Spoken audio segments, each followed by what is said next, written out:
Hoy día vamos a ver lo que es miomatosis uterina. Ya es una patología no muy frecuente, pero no por eso deja de ser importante. Entonces necesitamos conocer. ¿Ya? Es una patología benigna. No se lo considera, es un tumor, pero no se lo considera dentro de lo patológico o que pueda causar un daño secundario a otros órganos. Entonces, ¿qué es la miomatosis uterina? Primero, antes de empezar lo que es el tema, tenemos que saber siempre un pequeño pantallazo de la anatomía para acordarnos y para que así nos orientemos y nos demos cuenta de lo que estamos viendo. Entonces, sabemos que el útero es un órgano netamente muscular. Ya tiene forma de una pera invertida, es un órgano hueco. Su principal función es alojar al producto o al embrión dentro de la cavidad para que pueda desarrollarse y nacer un nuevo ser. Tiene diferentes capas, la más importante, una de ellas es el endometrio, que es aquel que cuando no hay un embarazo se va a descamar y va a producir la menstruación. Ya cada ciclo de 28 a 30 días es lo que sucede este procedimiento. Sabemos que tienen tres capas, ¿ya? De afuera hacia adentro, o de interior, ¿perdón? Perimetrio, miometrio y endometrio. Exactamente, esas tres capas, perimetrio, miometrio y endometrio. ¿Por qué es importante conocer esas tres capas? Porque es ahí donde se localizan los miomas, o lo que vamos a ver en este instante. Los miomas son también llamados, o si ustedes leen en otro libro de literatura, los leiomiomas. Es lo mismo, ¿ya? Es lo mismo, miomatosis uterina, mioma uterino o leiomioma. Se refiere a lo mismo. Son tumores pélvicos que son benignos, son más frecuentemente en mujeres en edad adulta, arriba de los 35 y 40 años. Es muy raro encontrar en pacientes jóvenes, pero cuando se presenta es mucho más complicada esta patología. Son tumores que son estrógenos dependientes. ¿Qué quiere decir esto? Que si mi paciente empieza a presentar presencia de tumores en una edad antes de la menopausia, entonces como todavía la paciente tiene liberación de estrógeno o los ovarios liberan estrógeno, entonces va a ser mucho más frecuente que crezcan. De ahí va a depender mucho el tratamiento que nosotros vamos a tomar en el tipo de paciente que se presenta. Tiene prevalencia de un 20 a 25%, como les dije, es muy raro, pero cuando se presenta o cuando hay sintomatología puede ser también muy grave. ¿Cuáles son las sintomatologías con lo que lo podemos nosotros identificar o diagnosticar? Lo principal es un sangrado excesivo transvaginal. Ya mayormente el sangrado es fuera de la menstruación o durante las menstruaciones tiende a exceder la cantidad y prolongarse los días. Ya supongamos que mi paciente en la menstruación le dura normalmente, ¿cuánto es lo normal? De 2 a 10 días es la menstruación es normal o dentro de lo normal. Cuando exceden estos días o exceden en cantidades, lo normal es de 50 a 80 ml en todo el periodo. Esa es la cantidad normal de sangrado. Entonces cuando sobrepasan esto en cantidad y en días, entonces ya nosotros tenemos que ver el proceso o la alteración que puede estar ocurriendo. A veces siempre es importante también preguntar a la paciente normalmente cuántos días le dura, porque no nos olvidemos que no todas las pacientes son iguales. Puede ser que lo normal sea que dure hasta 10 días, pero hay pacientes que solamente le dura 3 días, 5 días, entonces ya pasando de esa cantidad que es lo normal para ella, entonces ya podemos nosotros alertarnos de por qué es ese sangrado. O sea, toda paciente en edad fértil que encontremos con un sangrado transvaginal, entonces también aparte de si es que sale un test positivo, pensamos en aborto, los diferentes tipos de hemorragias. Si es una paciente con test negativo, o sea que no está embarazada, lo primero que podemos pensar es una miomatosis uterina. Luego puede haber una anemia. Esto se debe al sangrado excesivo. Muchas veces la paciente lo deja pasar. Piensa que, bueno, este mes me sangró un poquito más de lo normal y va pasando el tiempo, el siguiente mes lo mismo, y recién ya cuando la paciente se ve ya con alteraciones internas como decaimiento, palidez, tiene hipotensión, taquicardia, que son los síntomas que se presentan en anemia, ya mi paciente acude a la consulta, le hacemos un hemograma y vemos la anemia marcada. ¿Por qué se produce esto? Porque el sangrado en una miomatosis uterina fisiológico como sucede en la menstruación. Por eso va a haber alteraciones a nivel hematológico. En caso de que mi paciente llegase a embarazar, se convierte en un embarazo de alto riesgo porque puede haber una implantación defectuosa. Ya puede ser un factor predisponente para que se forme un embarazo ectópico, por ejemplo, porque el lugar donde está ocupando el mioma puede ser el lugar donde se aloja el feto. Entonces, como no va a tener ese lugar, el feto va a alojarse donde pueda y puede provocar un embarazo ectópico. Puede haber abortos recurrentes, por lo mismo. A veces los miomas son muy grandes, entonces tienden a producir los abortos recurrentes. O como también son estrógenos dependientes, el bebé también necesita estrógenos para poder crecer. Entonces se alimenta de su misma hormona del bebé. Entonces por eso terminan perdiendo al bebé o teniendo abortos a repetición. Puede provocar partos prematuros que nazcan antes del tiempo, por el mismo hecho de que el mioma puede estar un poquito grande y va a ir empujando al producto y va a producir lo que son las contracciones o dolores antes de la edad gestacional correspondiente para que nazca. Molestias en la pelvis, puede haber un dolor referido a nivel lumbosacro. Eso mayormente es cuando ya el mioma está agrandado, porque está afectando otros órganos. En ciertos casos las miomatosis o los leiomiomas pueden ser también insignificantes, o sea que al paciente no le produce molestia. En la mayoría de las veces son aquellas pacientes o que están ya en la menopausia, que se le ha diagnosticado en la menopausia, con aquellas mujeres que todavía el mioma es muy pequeñito. Entonces, cuando son muy pequeñitos, tienen menos sintomatología.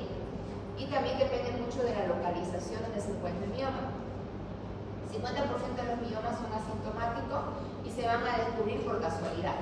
O sea que mi paciente va a hacer sus controles o se hace una ecografía ginecológica por un control o por otra causa y de casualidad se lo pilla los miomas. ¿Ya? Entonces, la mayoría de los pacientes se los diagnostica de esta manera, por casualidad. Macroscópicamente, ¿cómo son los miomas? ¿Ya? Son bien redondeados, son blancos, como les dije, son tumores y también formados por tejido conjuntivo. Cuando nosotros hacemos la extirpación de los miomas, mandamos todo lo que sacamos en un paciente, siempre mandamos al patólogo para que nos identifique o nos dé con exactitud qué era el órgano que estábamos sacando. Entonces, histológicamente van a encontrar nada más que célula de músculo liso, que van a estar un poco deformadas. ¿Ya? Y eso es lo que está formado el mioma. Es netamente músculo y tiene diferentes capas. Simula a una cebolla. Han cortado una cebolla a la mitad y han visto que tienen varias capitas, ¿no? Entonces, lo mismo es el mioma. Tiene varias capas así, igualita a la cebolla cuando uno lo corta y todo está netamente formado por músculo.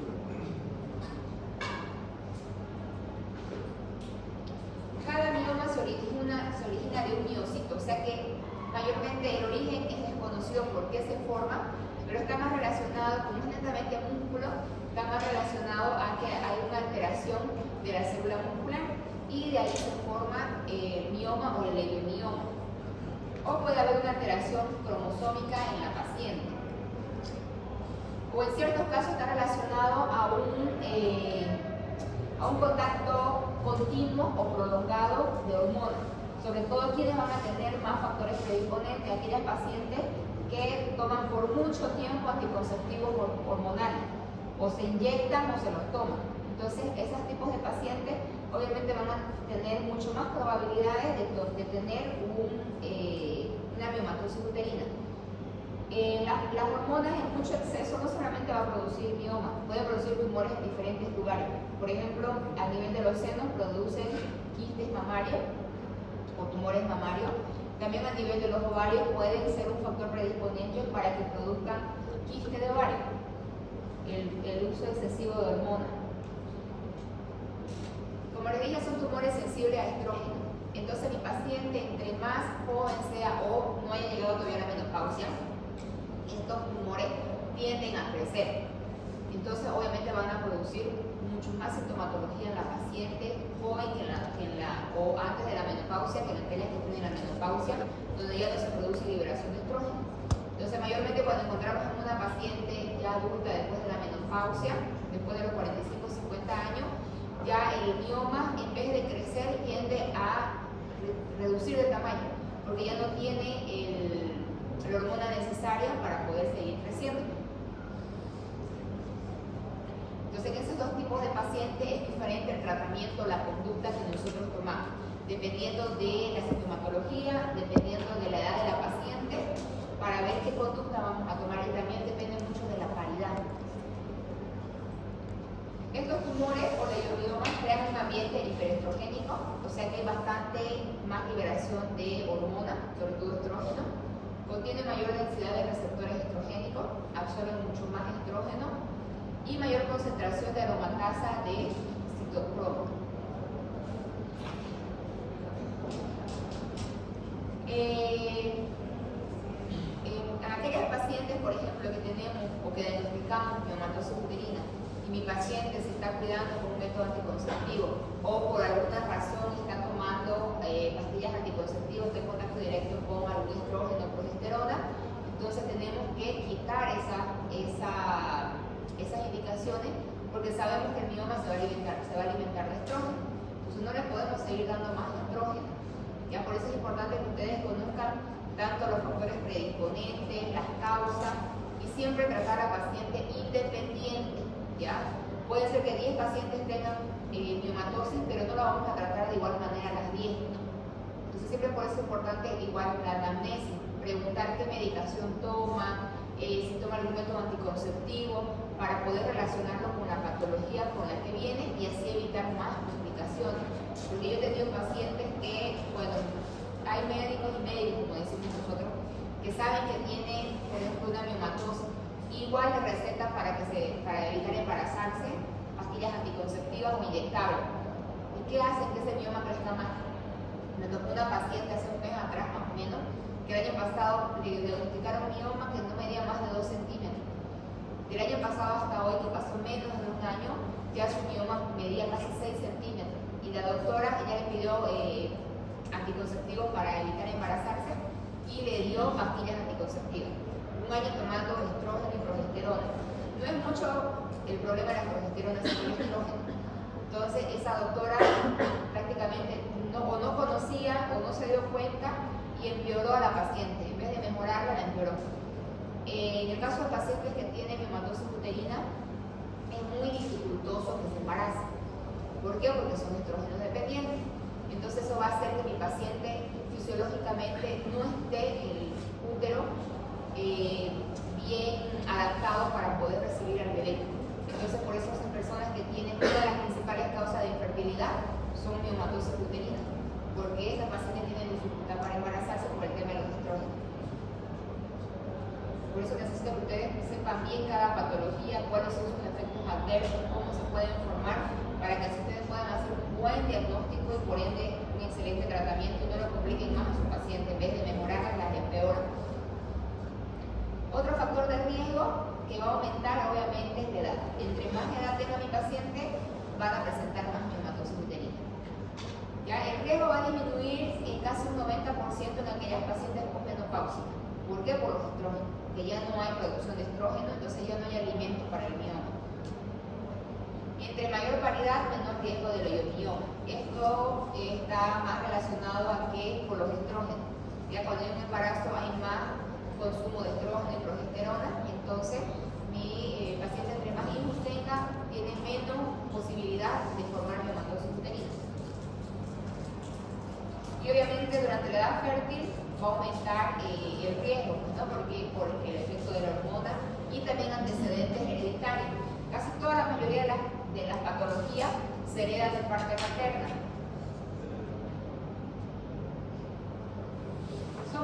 Cuando se ha hecho un estudio y se ha evidenciado que es mucho más frecuente la presencia de este tipo de patología en aquellas razas negras. ¿Por qué? No se sabe, pero se ha hecho un estudio donde más pacientes de raza negra han tenido miomatosis uterina a diferencia de la raza blanca. Y son mucho más acelerados, o sea, crecen mucho más rápido en la raza negra.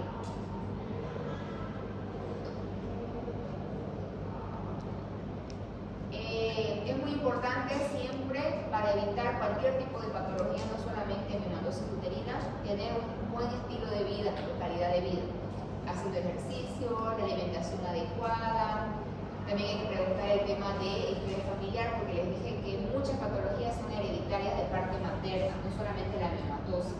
Todos los tipos de cáncer, los quistes de ovario, otras enfermedades relacionadas en la mujer que están más relacionados al tema de hereditario. El tabaquismo también es un factor predisponente para diferentes patologías, igual que el consumo excesivo de alcohol.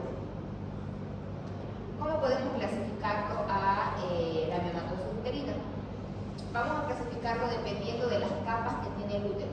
Ya pueden estar tanto en el endometrio, en el miometrio o en el perimetrio, en los tres lugares. ¿Ya? Depende de la localización del mioma, es la conducta que yo voy a tomar. Por ejemplo, en aquellos que están en la parte externa o en el perimetrio, en la capa serosa, son los únicos que se puede extirpar el mioma sin necesidad de sacar el útero. ¿Ya? Nosotros llamamos eso miomectomía. Solamente sacamos el mioma. Ahora, ¿qué pasa si el mioma está localizado en el músculo, en el miometrio, que es en la parte media, o en el endometrio, en la capa interna? Las más frecuentes son en el miometrio, ya en la capa muscular. Ese es el mayor porcentaje de presencia de miomatosis.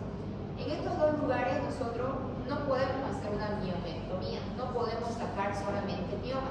¿Por qué? Porque está dentro del músculo o dentro del mismo endometrio agarrado, cosa que cuando nosotros querramos sacar ese mioma, el útero está netamente formado por bastante vascularización, entonces va a sangrar mucho y voy a producir una hipotonía o una atonía uterina y voy a terminar haciendo una histerectomía para evitar que mi paciente se me muera.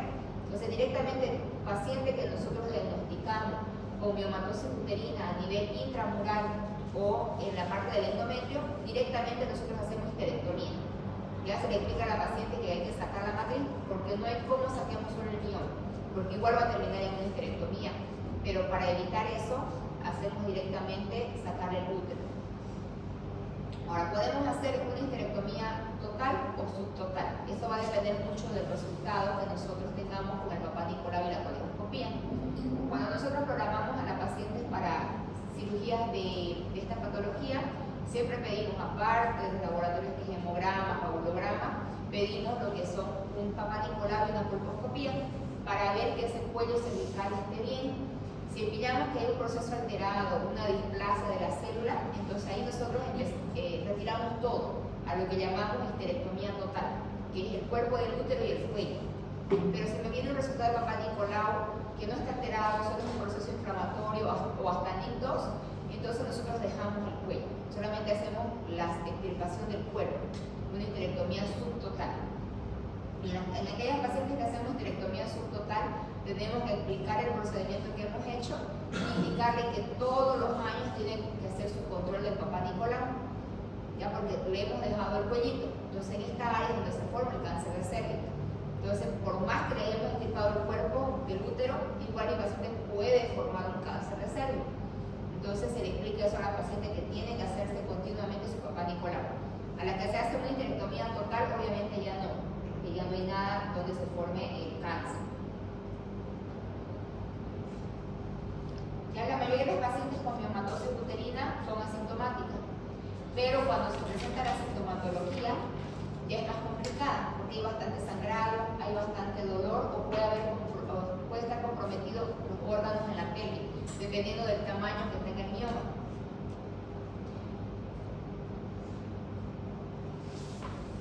Las hemorragias es la sintomatología más frecuente.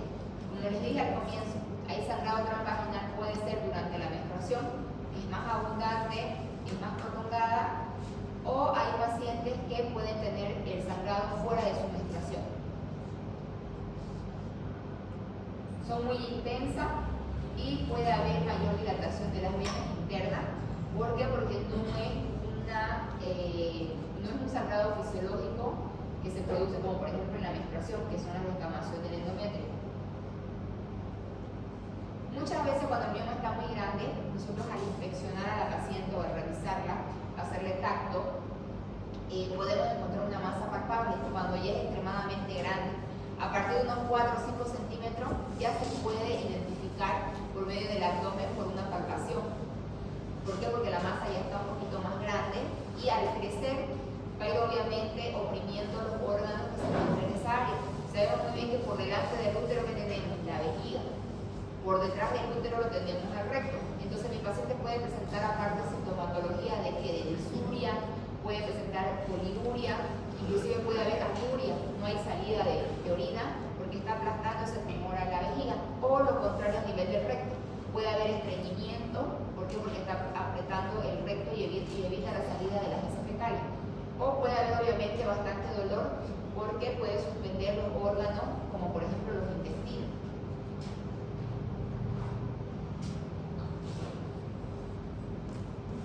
El dolor mayormente no es un síntoma frecuente, como les dije, solamente se presenta el dolor en caso de que este órgano, de este mioma haya crecido mucho y esté lastimando otros órganos que se encuentran en la zona pélvica.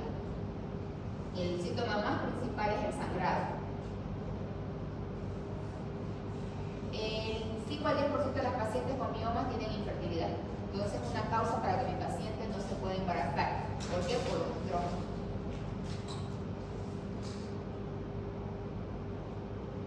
¿Cómo lo vamos a diagnosticar?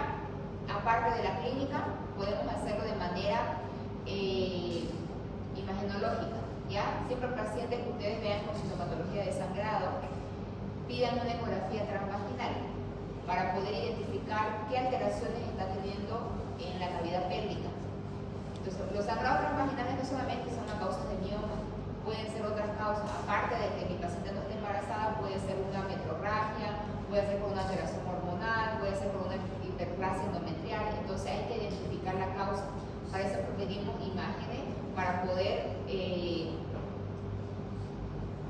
mezclarlos con la clínica y poder tener un diagnóstico más certero.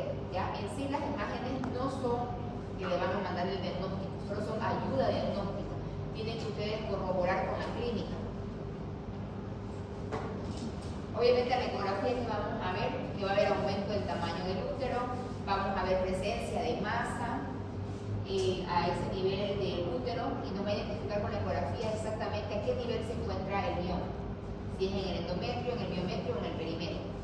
Si es que no es muy clara la imagen por ecografía, podemos solicitar una tomografía, que es con más exactitud, una tomografía pélvica, sin contraste. ¿Ya? Tienen que saber bien ustedes ya pedir las solicitudes de laboratorios de imágenes, porque dependiendo como ustedes soliciten, el médico o el que hace el procedimiento lo va a realizar. Entonces siempre sea nombre y apellido, como por ejemplo estoy diciendo ahorita una ecografía transvaginal o una tomografía de pelvis sin contraste, porque si ustedes solamente ponen tomografía y de todo el cuerpo. Entonces el médico que va a realizar el procedimiento no va a saber qué tomografía va a hacer. Así que siempre acostúmbrense a pedir con nombre y apellido. ¿Ya? Aquí les voy a mostrar una imagen cómo se ve un mioma. ¿Ya? Todo ese halo blanco que ustedes ven alrededor, todo eso es un mioma. Ahí me sale, como me refieren, como un mioma calcificado, o sea, quiere decir que está duro, por las características imagenológicas. Todo lo que es blanco me refiere a algo que está endurecido, o me refiere a una masa dura. Todo lo que es negro, netamente negro, me refiere a líquido, que puede ser líquido o sangre. ¿Ya? De acuerdo a esas imágenes nosotros más o menos nos guiamos. Aquí como no es negro por completo, la imagen ustedes ven es media blanco con negro mezclado, y eso quiere decir que es una masa dura. ¿Cuál sería el tratamiento para la hematosis uterina? Como les dije, va a depender del tipo de paciente, de la edad de la paciente y de la paridad de la paciente. Si es una paciente que es joven y nunca ha tenido hijos, por ende no le puedo hacer una histerectomía. ¿Ya? Si vemos que la sintomatología se encontró el mioma por casualidad, no presenta ningún síntoma, no hay ni sangrado, no hay molestias, no hay dolor, el mioma es pequeñito, entonces no hago nada con la paciente, solo es expectante. La vigilo por lo menos 2 veces al año con ecografía para ver que ese mioma no esté creciendo. Y en el caso de que empiece a haber sintomatología, empieza a haber sangrado excesivo, ya lastimosamente, por más que no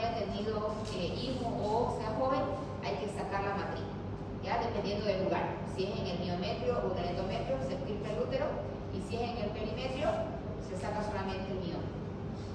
Ahora, ¿qué pasa si mi paciente ya tiene hijo, no quiere tener más hijos, da la menopausia, empieza a haber sintomatología, sangrado excesivo, molestias, dolor, ese mioma está muy grande, y entonces directamente le hacemos la esterectomía?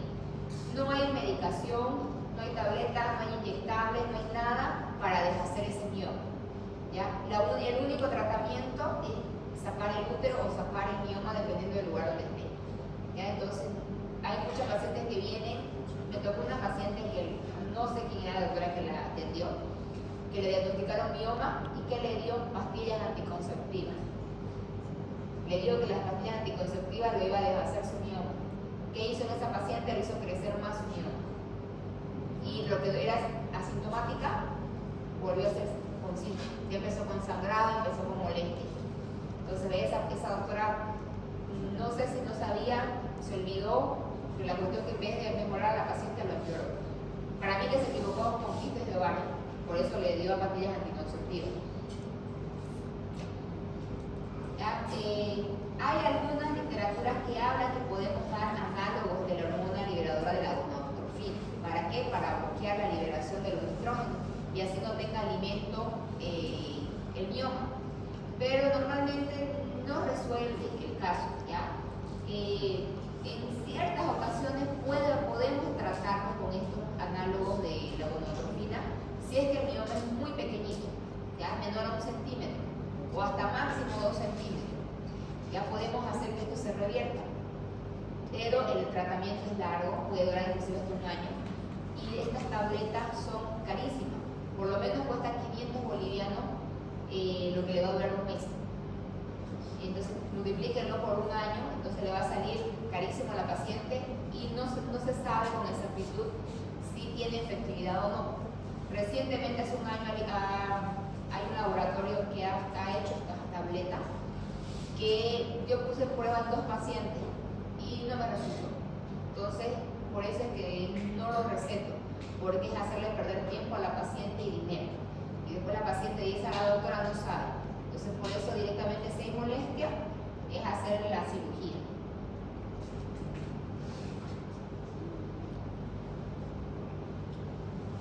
El tratamiento quirúrgico, como le dije, una miomectomía si es que el mioma está en la capa serosa. ¿Ya? ¿Por qué? Porque no está en contacto directo con el músculo. Se puede sacar el mioma, ya sea por vía laparoscópica, como están viendo en la imagen, o se puede hacer abierta, o sea, una cirugía abierta como una cesárea. Ahí está la miomectomía abierta, ¿ya? Que hacemos mediante como una cesárea o una laparotomía exploratoria. La segunda vía laparoscópica, que sale por pedacitos, pero va a depender mucho del tipo de paciente para utilizar esa técnica, y también el tamaño del mioma.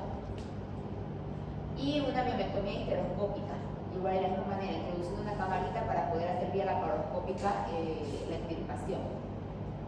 Pero de mayor preferencia, cuando son grandes, hay que hacerlo abierto, porque no sabemos si después de la cirugía podemos lesionar el músculo y mi paciente haga una atonía, una hipotonía en el útero, no lo podemos revertir y va a terminar en histerectomía, donde tenemos que abrir igual el abdomen.